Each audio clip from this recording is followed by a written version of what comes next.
तो हम लोग एक क्वेश्चन और डिस्कस करने जा रहे हैं, सर्कुलर मोशन का है। कह रहे हैं कि two identical ring which can slide along the rod are kept near the mid point of smooth rod of length 12। ये पूरा लेंथ 12 के बराबर है और दो रिंग है स्मॉल एम मास के जो इस रॉड के एकदम पास में रखे गए हैं। The rod is rotate with the constant angular velocity omega about vertical axis passing through its centre. The rod is at a height of h from the ground, ground's h height पे. Find the distance between the point on the ground where the rings will fall after leaving the rod. देखो, suppose करो ये मेरा हाथ rod है, vertical rod है और एक रॉड है, इसका लेंथ 12 है, ये लेंथ l, ये लेंथ l। यहाँ पे एक रिंग रखे हो, एक रिंग यहाँ पे, तो जब इसको तुम ऐसे घुमाओगे ना, जब तुम ऐसे घुमाओगे तो ये रिंग बाहर को निकलेगा। ये क्वेश्चन याद करो, मैं मॉड्यूल में कर चुका हूँ, थ्योरी लेक्चर में बता चुका हूँ कि ऐसा एक रॉड रहता है। याद करो यहाँ पे रिंग रखा था x दूरी पे और ऐसे घुमाया था, पूछा था कि इस रिंग की वेलोसिटी बताइए इस रॉड के रिस्पेक्ट में कितना होगा। और दूसरा क्वेश्चन था इस रिंग की वेलोसिटी बताइए ग्राउंड फ्रेम में कितना होगा just after living this rod, और वो इस रॉड के डायरेक्शन से कितना एंगल बना के हवा में जा रहा होगा। ये भी क्वेश्चन सेम है, कुछ नया नहीं है। तो सबसे पहले हम पता कर लेते हैं कि जब ये रिंग पता करते हैं कि जब ये रिंग इस रॉड को छोड़ रहा होगा उस समय इसकी वेलोसिटी कितनी होगी। ठीक है, तो ठीक है, तो मान लो किसी टाइम पे ये रिंग यहाँ से x दूरी पे है, x दूरी पे है। तो अगर मैं इसी रॉड पे बैठ जाता हूँ, इसी रॉड पे बैठ के इस रिंग को ऑब्जर्व करता हूँ जो कि x दूरी पे है वर्टिकल रॉड से, तो इस पार्टिकल पे एक सेंट्रीफ्यूगल फोर्स दिखाएंगे कितने का, एम आर ओमेगा स्क्वायर का। याद करो, ये सब बता चुका हूँ। अब इस पार्टिकल पे इस रेडियल डायरेक्शन में इसका एक्सेलरेशन लिखेंगे, ये कितना आएगा, एम एक्स ओमेगा स्क्वायर बराबर मास इंटू एक्सेलरेशन, तो ये रिलेटिव एक्सेलरेशन आएगा। यहाँ से एम कट जाएगा, इस ए को मैं लिख सकता हूँ चाहूँ तो भी d v by d x is equal to omega square x. इस डी एक्स इधर भेज दो, ये बनेगा भी d b is equal to omega square x d x. Now integration x की वैल्यू 0 पे, जब ये दूरी x जो है ना जब 0 रहती है तो इस रिंग की वेलोसिटी 0 है। जब इस x की वैल्यू l होती है, जब इसी x की वैल्यू l होगी तो इसकी वेलोसिटी मान लीजिए v r हो गई। तो x की वैल्यू l पे ये वेलोसिटी v r हो गई। कर दो इंटीग्रेट, ये बनेगा v r का स्क्वायर बाई 2, इससे बनेगा omega x square L square by 2 आएगा। इससे रिलेटिव वेलोसिटी की वैल्यू क्या आएगी, this one is omega L आ गई। तो जिस वक्त ये रॉड रिंग इस रॉड को छोड़ रहा होगा उस समय इसकी रिलेटिव वेलोसिटी ओमेगा एल होगी। ठीक है, लेकिन ये एल दूरी पे है ना, तो अगर ये एल दूरी पे है तो इस वाले पॉइंट की वेलोसिटी तो आर ओमेगा होगी। सर्कुलर मोशन कर रहा है ना, सर्कुलर मोशन, तो सर्कुलर मोशन वेलोसिटी क्या होती है, आर ओमेगा। तो इस रॉड का जो ये वाला एंड है इसकी वेलोसिटी होगी आर ओमेगा, एल ओमेगा। तो एल ओमेगा इधर और इसकी रिलेटिव वेलोसिटी एल ओमेगा इधर, दोनों का रिजल्टेंट बनेगा ना, बीच में ऐसे निकलेगा पार्टिकल। तो अगर मैं कहूं कि ये जो रिंग है वो कितनी इस एंड से कितनी वेलोसिटी से निकलेगी, तो मैं ऐसे दिखाऊंगा, हॉरिजॉन्टल में एक एल ओमेगा ऐसे बनेगा और एक और हॉरिजॉन्टल में एल ओमेगा ऐसे बनेगा। तो जो रिजल्टेंट होगा उसकी वेलोसिटी ये बनेगी एल ओमेगा रूट 2 बनेगी। और ये एंगल क्या आएगा, 45 डिग्री आएगा। क्यों 45 आएगा, क्योंकि ये लेंथ बराबर है।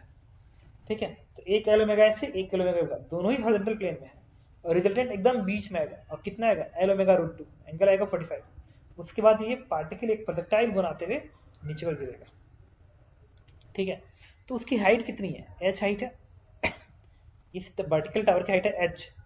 इस एच हाइट पे एक पार्टिकल ऐसे गिरेगा, ऐसे हॉरिजॉन्टली चलेगा, और कितनी स्पीड से, एल ओमेगा रूट 2 से, और इस वाले से 45 डिग्री एंगल पे चलेगा ऐसे। तो मैं ये कहूंगा कायदे से कि ये जो डिस्टेंस है वो किसके बराबर है, एच के बराबर है। तो मैं यहां बना देता हूं एच हाइट पे एक particle horizontally l omega root 2 से चलेगा, तो कितना दूरी इधर गिरेगा, अगर ये आपको पता करना कितना दूरी इधर गिरेगा। तो ये दूरी x है, लेट्स दिस इज एक्स, तो ये दूरी एक्स कैसे आएगा, क्या करेंगे, पहले यहां से यहां तक आने का टाइम निकाल लें। ये टाइम क्या आएगा, ये टाइम आपका आ जाएगा √2h/g। क्यों आएगा ये, क्योंकि वर्टिकल वेलोसिटी इनिशियली 0 है, तो √2h/g। और इतने टाइम में जो एक्स की वैल्यू आएगी वो क्या करेंगे, इस वेलोसिटी को मल्टीप्लाई कर देंगे इस टाइम में, तो जाएगा L⍵√2 इंटू √2h/g। इस ये √2 और ये √2 मिलके ट्वाइस L⍵√h/g बनेगा। इतना दूरी इस पोल से गिरेगा। आप देखिएगा, अब ये जो डायग्राम है ना, अब थोड़ी सी एनालिसिस करनी बाकी है इसकी। ये जो डायग्राम है, इसको, इस डायग्राम को ऊपर से व्यू करो, ऊपर से व्यू करो, तो पता क्या लगेगा, ये एक डॉट लगेगा। तो तुमको भी एक डॉट है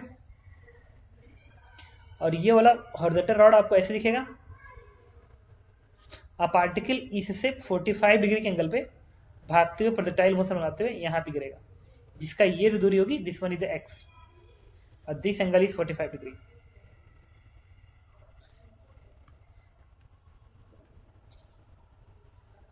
दिस लेंथ इज एक्स, यहाँ से लेके यहाँ तक दूरी एक्स है, एंगल 45 है। मतलब अगर तुम ऊपर से देखोगे ना, तो ये वाला हॉरिजॉन्टल ऐसे दिखेगा, अब पार्टिकल इधर 45 डिग्री पे ऐसे गिरा है, तो यही तो दूरी, इस यह जो पोल है, इस पोल से दूरी एक्स है। ये जो एंड है ना, यहाँ से ये वाले हाइट एच का ये बना था एच का, तो इससे दूरी एक्स है। और ये एक्स इस वाले के साथ 45 डिग्री के एंगल बना होगा, इस वाले के साथ 45 डिग्री यहाँ भी करेगा। अच्छा, ये तो इस रिंग के साथ है, ये तो इस रिंग के साथ है, इस रिंग के साथ भी सेम कंडीशन घटेगा, सेम कंडीशन। तो सिमिलरिटी से कह सकता हूँ कि इस एंड से वो 45 डिग्री इधर जाएगा, और ये भी दूरी किसके बराबर होगी, एक्स की, और ये भी लेंथ की एंगल क्या होगा, 45 डिग्री। अब पता करना तुम्हें इस पार्टिकल्स और इस पार्टिकल की बीच दूरी कितनी होगी। तो अगर तुम मिलाओगे तो इसके सेंटर से पास करेगा ऐसे। और सिमेट्री से कह सकते हो, सिमेट्री से कह सकते हो कि ये जो दूरी आएगी और ये दूरी आएगी एग्जैक्टली सेम आएगी। तो चलो ये दूरी निकालते हैं, उसका ट्वाइस कर देंगे, आंसर आ जाएगा। अच्छा, ये दूरी कितनी आएगी, देखो ये किसके बराबर है, एल के बराबर है। ये दूरी किसके बराबर है, एक्स के बराबर है। ये दूरी निकालनी है, इसको मान लो दिस इज आर। तो ये ना एक तरह से वेक्टर मेथड यूज कर सकते हो, वेक्टर मेथड से निकाल सकते हो। एक वेक्टर ये है, एक वेक्टर ये है, तो रिजल्टेंट ए वेक्टर कहलाएगा। तो आर कैसे आएगा, आर आएगा ए का स्क्वायर √a का स्क्वायर, ये एल है, एल का स्क्वायर प्लस बी का स्क्वायर, बी क्या ये है, इसका स्क्वायरिंग करेंगे तो 2 L⍵√h/g का स्क्वायर करेंगे, प्लस 2ab cos थीटा, तो 2ab(x), फिर x उठा कर रख देना, ये वाला x यहाँ पर रख देना, इंटू cos 45 डिग्री। इस वेक्टर और इस वेक्टर के बीच एंगल 45 डिग्री है। बस आर आ गया। तो फिर पूछा आंसर क्या होगा, तो जो भी स्मॉल आर होगा वो यहाँ से लेके इसकी बीच की जो दूरी आएगी, मतलब ये जो दूरी आएगी, ये जो दूरी आएगी, this is twice of R. तो answer is twice of R. Okay, this is answer. तो एक और क्वेश्चन करने जा रहे हैं हम लोग, ये जेई एडवांस में पूछा, जेई का क्वेश्चन। ये कह रहा है कि smooth semi circular rail track radius r fix in the vertical, पूरा पूरा वर्टिकल प्लेन में है।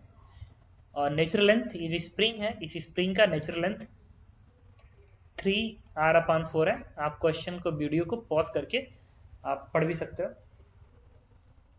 और ये जो रिंग है, इसका नेचुरल लेंथ, ये जो रिंग है इसका नेचुरल लेंथ 3r/4 है। देखिए, ये जो रिंग है इसका नेचुरल लेंथ 3r/4 है, और पॉइंट P पे इसको बांध दिया गया है, तो ये वाला एंगल 60 डिग्री है। पॉइंट P पे एक रिंग है, रिंग फ्रिक्शनलेस रिंग है, फ्रिक्शनलेस रिंग है, इस वाले वर्टिकल रिंग में फंसा दिया गया है, ठीक है, और ये एंगल 60 डिग्री है। कह रहा है स्प्रिंग का स्प्रिंग कांस्टेंट mg/r है। तो एक तो FBD ड्रॉ करिए, और उसके बाद बताइए कि टेंजेंशियल एक्सेलरेशन और नॉर्मल रिएक्शन इस रिंग पे कितना होगा। ठीक है, इस रिंग पे देखिए, सबसे पहले इसकी FBD बनाएंगे तभी जाके हो पाएगा। इसके लिए मुझे जरूरत पड़ेगी इस रिंग की लेंथ की, इस रिंग का लेंथ कितना है। तो इस रिंग का लेंथ जानने के लिए मैंने पॉइंट C को P से मिला दिया, P से मिला दिया। तो मुझे बताओ, अगर C को P से मिला दिया और ये एंगल 60 डिग्री है, तो ये भी एंगल 60 आ गया क्यों? क्योंकि ये रेडियस है, ये रेडियस है, तो ये भी अगर 60 आ गया तो ये भी तो 60 आ गया, क्योंकि इक्विलेटरल रेक्टेंगल बन जाएगा भाई। ये आर है, ये भी आर होगा, तो आमने सामने एंगल इक्वल होगा, तो ये 60 तो ये भी 60 और ये 60 ये 60, तो ट्रायंगल प्रॉपर्टी से ये 60। इसका मतलब तो इक्विलेटरल ट्रायंगल बन गया। इसका मतलब इस स्प्रिंग का लेंथ किसके बराबर होगा? आर के बराबर होगा। यहाँ पे इस स्प्रिंग का लेंथ आर के बराबर होगा और नेचुरल लेंथ 3r/4 है। देखिए 3r/4 है। इसका मतलब कि स्प्रिंग में इलोंगेशन कितने का हो गया? स्प्रिंग का जो इलोंगेशन होगा x होगा कितना? r माइनस 3r/4 घटाएंगे तो दिस इज r/4। तो कोई पूछे स्प्रिंग फोर्स कितना है? अच्छा ये इलोंगेटेड है, स्प्रिंग अगर इलोंगेटेड है तो इस रिंग को अपने तरफ खींचेगा। मैंने कहा k इंटू एक्स, तो k किसके बराबर है? k into x. k कितना दिया गया? देखो k दिया गया mg/r, तो k पे लिखेंगे mg/r इंटू x कितना है? r के बराबर है r/4, तो इससे वैल्यू क्या आ गई? mg/4। Spring force is mg/4। अब इस रिंग की एफबीडी बनाएंगे। जब इस रिंग की एफबीडी बनाओगे, इस रिंग की एफबीडी, तो रिंग का फोर्स इलोंगेशन, स्प्रिंग इलोंगेटेड है, स्प्रिंग अगर इलोंगेटेड है तो रिंग को अपनी तरफ खींचेगी और normal direction toward the centre बना दो बस, और mg नीचे को दिखा दो, एफबीडी कंप्लीट। तो इसी को डायग्राम को अगर मैं यहां बनाऊं ऐसे,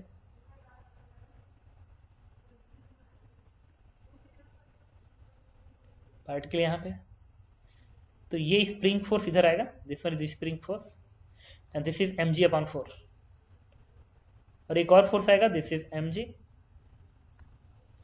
और एक normal direction toward the centre दिखा दीजिए, कोई फर्क नहीं पड़ता। अगर n पॉजिटिव आएगा तो इधर होगा, n नेगेटिव आएगा तो डायरेक्शन उल्टा हो जाएगा, क्योंकि बड़े वाले रिंग से तो बाहर निकल नहीं सकता।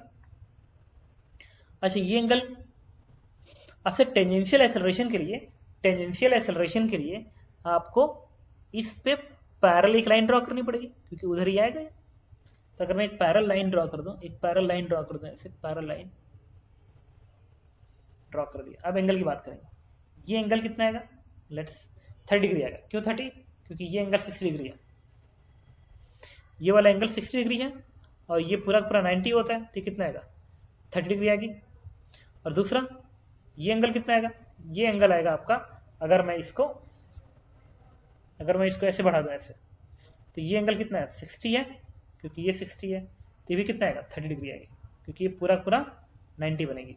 इसका मतलब कि अगर मैं इसको बनाऊं तो टेंजेंट को अगर दिखाऊं तो मैं ऐसे दिखाऊंगा, ये टेंजेंट है और एक फोर्स इधर, देखते रहना, ये फोर्स क्या है? mg/4 है, और एक फोर्स इधर है, दिस वन इज mg, और ये भी एंगल 30 डिग्री है और ये भी एंगल 30 डिग्री है, और नॉर्मल डायरेक्शन इस वाले टेंजेंट पे नॉर्मल बनेगा, ऐसे बनेगा।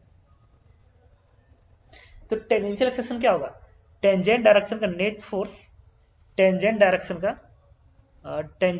का net force is equal to mass into tangential acceleration लिख देंगे, आ जाएगा टेंजेंशियल एक्सेलरेशन। इस डायरेक्शन में लिखिए, तो टेंजेंट डायरेक्शन में, इस डायरेक्शन में लिखने जा रहा हूं, इस डायरेक्शन में क्या लिखेंगे? mg cos 30 डिग्री, इस mg का component mg cos 30 degree tangent direction में, और इस mg/4 का कंपोनेंट, इस mg/4 का अगेन क्या आएगा? mg/4 cos 30 डिग्री बराबर मास इनटू टेंजेंशियल एक्सेलरेशन। इससे टेंजेंशियल एक्सेलरेशन की वैल्यू आ जाएगी। अब सिंप्लीफाई करेंगे यहाँ से, तो m से m कट जाएगा, ये क्या आएगा? 4 और एक 15, 5/4 cos 30, तो 5/4 cos 30 is tangential acceleration, 5/4 g cos 30, it is cos 30 is √3/2, then value is 5 √3/8 g, and this one is answers। ये टेंजेंशियल एक्सेलरेशन मैंने निकाल लिया। इसके बाद क्या निकालना था मुझे? नॉर्मल रिएक्शन निकालना, नॉर्मल रिएक्शन। तो नॉर्मल रिएक्शन निकालना है तो टुवर्ड द सेंटर, क्योंकि इस पार्टिकल की वेलोसिटी 0 है, तो रेडियल एक्सेलरेशन क्या होगा? 0। टुवर्ड द सेंटर एक्सेलरेशन 0 होगा, तो सेंटर के डायरेक्शन में net force equals to mass into radial acceleration, and that is 0 लिख देंगे। तो चलो लिखते हैं, इस डायरेक्शन में इक्वेशन लिखेंगे, इस डायरेक्शन में इक्वेशन लिखने जा रहा हूं, इस डायरेक्शन में क्या लिखूंगा? n mg/4 का एक कंपोनेंट क्या बनेगा? sin 30, तो mg/4 sin 30 डिग्री माइनस इस mg का ये component mg sin 30 minus sine, mg sin 30 degree is equal to mass into acceleration, तो मास m और एक्सेलरेशन 0 है, v स्क्वायर बाई आर 0 हो जाएगा।